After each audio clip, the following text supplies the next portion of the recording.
Salom barchaga, bugungi videomizga xush kelibsizlar. Zo'r narsalarni o'rganaman desalaring, haftasiga 40 soat tejash haqida o'rgangandik o'tgan videoda va shu videoni davom ettiramiz va more complex, ya'ni murakkabroq sistemalarni yaratishga bugun sho'ng'iymiz. Bu degani 40 soatdan ham ko'ra ko'proq vaqt tejashingiz mumkin. Endi shu operatsiyani biz hozir bugun yaratamiz.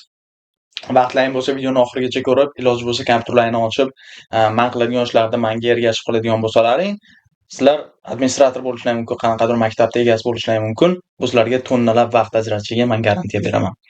Endi agar bu holatga qanday kelishni bilmayotgan bo'lsalaring, o'tgan videolarimizni ko'rib chiqishlaring mumkin. Hammasini tushuntirib borganman.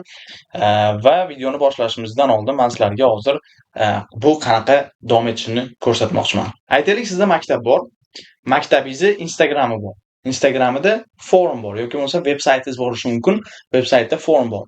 Forum degani anketa bilasizlar, telefon raqam, email adres, qanaqa kurs o'rganishni xohlaysiz, shunga o'xshagan ma'lumotlarni yozib qoldirish mumkin. Ko'p o'quv markazlarida shunaqa formlar bor, lekin bu avtomatlashtirilmagan. To'ldirishingizga sizga email kelmaydi yoki bo'lmasa kimdir sizga tezda bog'lanmaydi. Biz shuni qaysidir o'quvchi kechasi yarim kechasi soat 2 da motivatsiyasi qo'zg'ab ketib, men inglizini o'rganmoqchiman deb bitta formingizni to'ldirgandan keyin sразу unga javob berishni avtomatlashtiramiz. Xuddiki uni form to'ldirishni biz kutib turuvdik va more personalized approach qilamiz bularga. Qanday qilib deydigan bo'lsangiz, yana bitta tasavvur qilishni xohlayman. Aytaylik, o'sha inson soat 2 da yoki kech paytki soat 12 da sizni formingizni to'ldirdi va ertasi kuni siz administratoringiz uyqudan turib soat 9 da kelib, emaillarni tekshirib, kofesini ichib bo'lib, u insonga javob yozgunigacha ertasi kuni soat 11 bo'ladi albatta. Undan ham kechroq bo'lmaydigan bo'lsa agar. Va u paytgacha u insonda motivatsiyasi so'nishi mumkin yoki bo'lmasa, boshqa tezroq javob beradigan o'quv markazini topib turib, o'shunga уже enroll qilib borishi mumkin. Bu sizni potensial klientingizni yo'qotishingizga sabab bo'ladi. Ko'p gapirmasdan dava boshladik. Men sizlarga prosta ssenariyoni tasavvur qilishni xohlagandim. Xo'p, forum maktabni to'ldirdim. Aytaylik, ingliz tilini o'rganmoqchi, koreys tilini yana bir nechta fanlar bor siz o'quv markazingizda. Biz shuni hozir sachib tashlab turib, o'zini tegishli joylariga borishiga sistema yaratamiz. Aytaylik, men ingliz tilini o'rganmoqchiman. Maktabda databasega kelib tushadi meni ma'lumotlarim form to'ldirgandan keyin English degan database ochgan bo'lamiz. Sheetga kelib tushadi. Sheetga kelib tushgandan keyin biz beginnerda o'rganmoqchi bo'lishimiz mumkin, intermediate, advancedda formingizda tanlagan javobimga qarab turib, yana meni ma'lumotlarim maytga kelishi mumkin, intermediate'ga kelishi mumkin yoki advancedga kelishi mumkin. Bu the same apply for Korean, Russian va Arabic tillarga bir xil shunaqa mana beginner, intermediate, advanced. Men faqat 3 dona level qo'ydim. Sizning maktabingizda ko'proq level bo'lishi mumkin bular uchun. O'z maktabingizga, tizimingizga qarab turib, bularni yana ko'paytirishimiz mumkin. Demak, boshladik. Biz shu tizimni yaratamiz. Ma'lumotimiz keladi maktabga, ingliz tili, koreys tili yoki rus tili va yana boshqa fanlarga qarab tegishli joyiga biz ma'lumotimiz boradi. Borgandan keyin sразу uni guruhlarga bo'lib chiqamiz. Endi biz uchun mana xuddi ko'rib turganlaringdek keladi, email jo'natadi o'sha insonga, sразу 1 sekund ichida bu inson o'ylaydi, kimdir uyg'oq, hali ham bu o'quv markazida meni kuzatib turibdi. Telegramda ichki jamoaga jo'natamiz. Ichki jamoada, misol guruhimizda o'qituvchilarni ogohlantirib qo'yishimiz mumkin yoki menejmentni ogohlantirib qo'yishimiz mumkin. Va routerdan filtrlar orqali o'tib turib, ingliz tiliga, koreys tiliga yana aytib o'tgandek guruhlarga bo'linib chiqadi. Endi buni biz boshqatdan tuzamiz. Save changes. O'tgan videoni ko'rgan bo'lsalaring, bu YouTube uchun deganmiz. Mana bu interface bilan juda ham tanisizlar. Endi boshladik. Boshlaganimizdan keyin yangi modul qo'shishni boshlaymiz, Google Sheets. Endi make.com ga o'sha sho'ng'ishimizdan oldin yana bitta narsani aytib o'tishim kerak. Tezroq gapirishga harakat qilyapman, vaqtlarni tejash maqsadida. Chunki bu video cho'zilib ketishi mumkin, operatsiyani ko'rib turganlaringdek juda katta. Endi Google Sheetga borishni xohlayman. Google Sheetda Make ga borishlaridan oldin Google Sheetda bir nechta sheetlarni ochishni xohlayman. O'quv markazlaringda 10 ta fan bo'lishi mumkin. 10 ta fan bo'ladigan bo'lsa 10 ta Google Sheet ochishingiz kerak. Xo'p, ProForum deganman. ProForum bu asosiy database. Kim o'sha biz yaratgan forumda to'ldiradigan bo'lsa, barcha ma'lumotlar ingliz tilini qanaqa tilda o'rganishda, qanaqa fanda o'rganishdan qat'iy nazar shu ProForumga kelib tushadi. Hozir men sizlarga ko'rsataman. Mana bizda faqat bir dona sheet bor xolos. Metda ko'rib turganlaringdek. Got it. Va barcha ma'lumotlar sheetga kelib tushadi. Tushundingmi? Tushgandan keyin aytaylik biz Arabic, English, Russian, koreys tili. Shu tillarni o'rgatadi biz o'quv markazimiz va shu ma'lumotlarni sug'urib turib, ularni tanlagan choice'iga qarab biz shetga keltirishimiz kerak. Misol uchun Arabicda oladigan bo'lsak, Arabicda hech qanaqa ma'lumot yo'q. Mana bu yerga beginner tushadi. Ingliz tilini o'rgatay man sizlarga. Ingliz tilida yaxshiroq bo'ladi. Chunki polni setup qilingani shu edi. Mana all enrollments mana shu yerga kelib tushadi. Beginner bo'lsa beginnerga kelib tushadi. Intermediate bo'lsa intermediate'ga kelib tushadi. Advanced bo'lsa advanced'ga kelib tushadi. Ko'rdik-a? Kimdir qo'lida bu narsalarni qilib o'tirish shart emas. Ochib bo'lganimizdan keyin form yaratamiz. Formni birinchi yaratganda men advice qilgan bo'lardim. Xo'p, ismingiz, familiyangiz, yoshingiz nechida, qaysi tilda o'rganmoqchisiz? Mana tilda o'rganishga qarab turib tegishli joyga boradi ma'lumoti. Beginner, intermediate, advanced va telefon raqami. Buni yana keyingi videolarimizda biz more complex qilishimiz mumkin. Keyingi videolarda ko'rsatib o'taman ularni. Xo'p, demak boshladik. Sheetimiz tayyor, formimiz bor va make.com ga qarab kelyapmiz. Watch new rows qilamiz. Watch new rows degani qachonki yangi liniya qo'shilganda o'sha bizning formimizga makka trigger qiladi. Demak, boshladik. Spreadsheetni tanlashimiz kerak. Pro formga qachonki yangi liniya kelib tushganda baqa trigger qiladi. Sheet name'imiz faqat bir dona sheet name. Buni 100 qilishni men tavsiya bergan o'tgan videolarda ko'rib turgan bilganlaringdek har ehtimolga qarshi. Уже tayyor. Yana bitta plus tezamiz. Endi biz managementni yo'q, o'sha insonni biz ogohlantirishimiz kerak email orqali. Biz emailingizni nima deydi? Requestingizni qabul qildik deb turib shunga o'xshagan xush kelibsiz deylik. Xush kelibsiz. Plain text bo'lsa osonroq o'tgan darsda aytib o'tdim. Xo'p. Salom. Ismini yozamiz bu yerga. Bizning o'quv markazimiz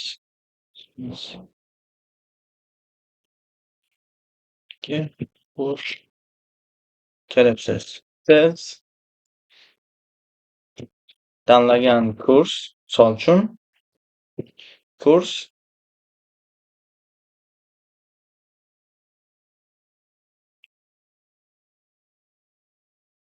va siz tanlagan daraja, aytaylik bilim darajangiz qanday? Mana.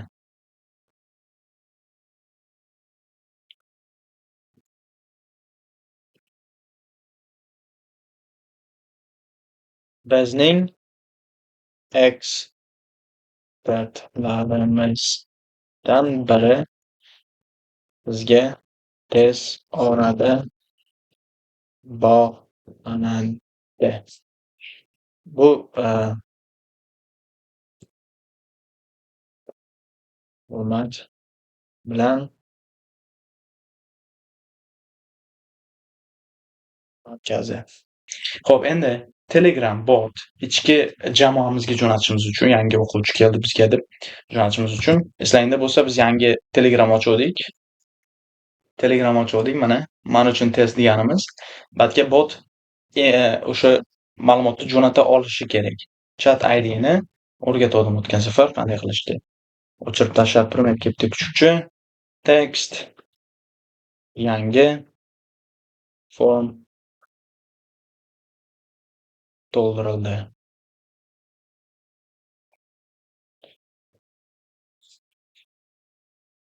Ism deb turib familiyangiz nima va kurs. Qaysi tilda o'rganmoqchisiz deymiz. Daraja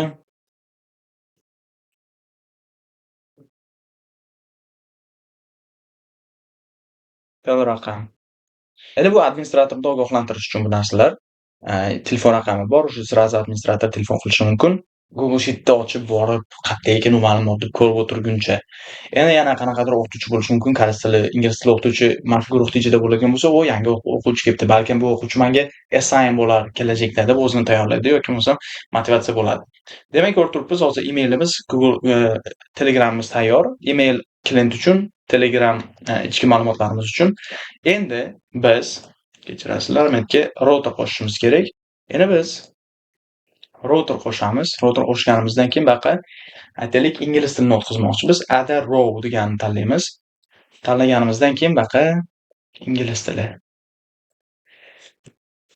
Englishni tanlaymiz. Xo'p, qanaqa inson bo'ladigan bo'lsa, ingliz tilini tanlagan bo'lsa, ma'lumoti shu ingliz tiliga boradi. Endi all enrollments ga boramiz. Birinchi bo'lib A ga email adresni qo'yamiz. Xo'p, tanlaganimizdan keyin email adres. A ga ismingiz nima? Yana A ekan bu ham. C demoqchi edim mana. C ga familiyangiz nima? D ga yoshingiz nechida? Qaysi tilda o'rganmoqchisiz? Va darajangiz qanday? Telefon raqamingiz. Ha? Bo'ldi, ketdik. Endi save qilamiz. Bizga kim ingliz tilini o'rganmoqchi bo'lsa, shu yerga keladi. Hop, endi yana bitta qo'shamiz. Endi bu yerga biz arabikni qo'shishimiz mumkin. Arabik. Kim arabikni o'rganmoqchi bo'lsa, uni datasi, ya'ni informatsiyasi shu yerga kelib tushadi. Sheet number 1, number 2, number 3 larni hozir tushuntirib o'taman. Xo'p, email adres, yana ismingiz, yana xuddi shunaqa qilib setup qilib chiqamiz. Men setup qilib chiqqanimdan keyin yana videoni davom ettiramiz. Mana do'stlar, hammasini qilib chiqdim. Ingliz tili, arabik tili, koreys tili va rus tili. Endi bularga biz filtr o'rnatib chiqishimiz kerak. Filtr nima deydigan bo'lsangiz, kimdir men yerda ingliz tilini tanlagan bo'lsa, bu ingliz tili mana shu ingliz tili database ga borish kerak. Koreys tilini tanlagan bo'lsa, koreys tiliga borish kerak. Chunki filtr o'rnatmaydigan bo'lsak, men yerdagi data hammasi bir xil bo'lib, hammasiga boradi. Shuning uchun biz filtr o'rnatamiz. Demak, birinchisi, sichqonchamizni olib kelib turib, o'ng tomonni ezadigan bo'lsak, mana shular chiqib keladi. Setup a filter. Filter deb turib bunga biz aytaylik English deyishimiz mumkin. Condition'ni qo'yamiz. Condition degani o'sha sharti. Qaysi tilni o'rganmoqchisiz? Agar equal to Englishga teng bo'ladigan bo'lsa, faqat Englishga teng bo'ladigan bo'lsa, filtrni o'tkazadi. Agar boshqa koreys tili, unaqa boshqa tillar bo'ladigan bo'lsa, filtrni o'tkazmaydi. Buni men bitta eslab olaman. Qaysi tilda qo'yganimni? Arabic. Endi bunga arabikni setup qilishimiz kerak. Metga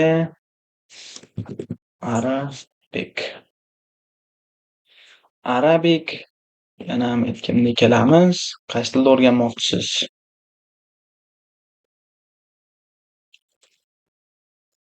Arabic. Setup qildik. Bunisiga kelamiz. Koreys tilida adashmasam.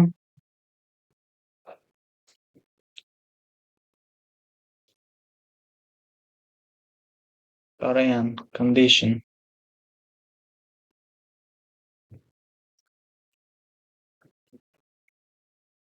Agar korean bo'lsa mana shuga keladi. Endi bunisi rus tili.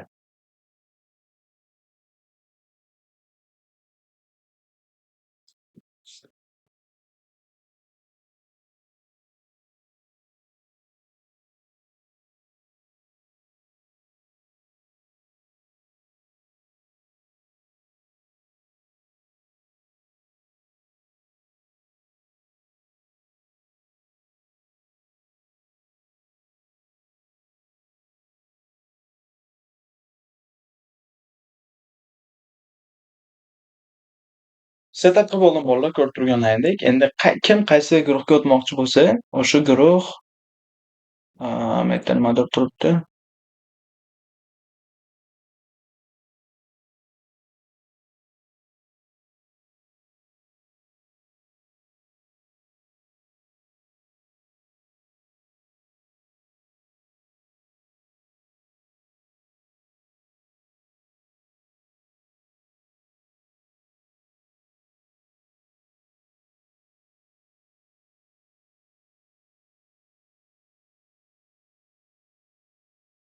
Ko'rib turganimizdek hammasini setup qilib oldim. filtrlar o'rnatib oldim. Mana bu yerdan faqat ingliz tili o'tadi, rus tili o'tadi, bunisidan koreys tili va bunisidan arabik tili o'tadi. Endi bularni o'tkazib bo'lganimizdan keyin guruhlarga bo'lib chiqishimiz kerak. Yana bitta ezib turib, router qo'shamiz baqa. Router qo'shganimizdan keyin yana Google Sheets, Add a Row, Add a Row qilganimizdan keyin buni ingliz tili bo'lgani uchun ingliz tilidagi Google Sheet'ni tanlashimiz kerak. Qani endi English tanladik. Endi baqa biz sheet name'ni juda ham muhim joyga keldik. Sheet name'ni tanlashimiz kerak. Beginner bo'lgan o'quvchini baqa o'tkazishimiz kerak. Shundaymi? Beginner bo'lgan o'quvchini o'tkazamiz. Yana map qilamiz. Email adresingiz, ismingiz nima? Familiyangiz nima? Yoshingiz nechida? Qaysi tilda o'rganmoqchisiz demaymiz o'zi, chunki bu ingliz tilini tanlab oldi. Bilim darajangiz ham demaymiz va shunchaki telefon raqamingiz deymiz. Tushundingmi? Yana bitta qo'shamiz endi bu intermediate darajaga to'g'ri kelishi kerak. Yana English.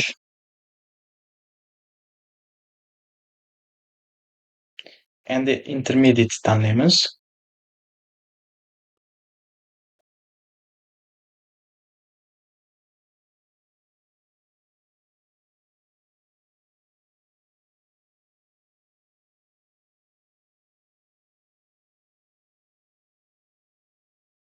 Xuddi shunaqa qilib men yana bitta setup qilib chiqaman. Mana ko'rib turganlaringdek hammasini setup qilib oldim. Mana ko'rib turibmiz. Ingliz tili baqa keladi, rus tili baqa keladi, koreys tili baqa keladi va hammasi 3 ga bo'linadi. 3 ga bo'linib o'z joyiga boradi. Demak, buni endi amalda ko'radigan payt keldi. Pro formni to'ldirishni boshlaymiz. Aytaylik, email adresni qoldiramiz. Mana ismingiz nima? Ergash Aliyev deylik. Yoshingiz nechida? 19. Ingliz tilini o'rganmoqchiman. Beginner darajada o'rganmoqchiman. Telefon raqamingiz. Submit qilamiz. Submit qilgandan keyin ketdi. Endi Google Sheet'ga borib, Pro formni ko'radigan bo'lsak, Jumetda mana keldi. Ergash Aliyev 19 yoshdaman, ingliz tilini o'rganmoqchiman va beginnerda o'rganmoqchiman. Endi yana bitta narsa e'tibor berib turamiz. Ingliz tili formiga kelamiz. Mana bu yerda Ergash Aliyev yo'q. Beginner darajada ham Ergash Aliyev yo'q, intermediate darajada ham, advanced darajada ham. Xo'p, demak, formni to'ldirdim. Endi bitta run once qilamiz, ko'ramiz. Ketdi. Hozir sizlarga endi birma-bir tushuntirib chiqaman. Google Sheet'ga keldi. Hammasi Ergash Aliyev email jo'natildi unga va ichki guruhimizga o'qituvchilarga, menejmentga Telegram jo'natildi. Bitta filtr o'rnatganimiz uchun mana hammasida 0 raqami turibdi, ko'rib turganlaringdek. Nimaiki ular koreys tiliga yoki boshqa tillarga. Ingliz tiliga to'g'ri kelgani uchun biz nimamiz? Mana qaysi tilni o'rganmoqchisiz? Ingliz tiliga teng. Shuning uchun bu filtrimizdan o'tdi. O'tgandan keyin ingliz tili databaseimizga kelib tushdi hammasi. Hammasi tushgandan keyin yana routerdan o'tdi. Mana ba'da intermediate darajaga, advanced darajaga to'g'ri kelmadi, faqat beginner darajaga to'g'ri kelgani uchun mana bizga o'sha joyga joylashtirdi. Endi ingliz tiliga o'tamiz. O'tganimizdan keyin all enrollments.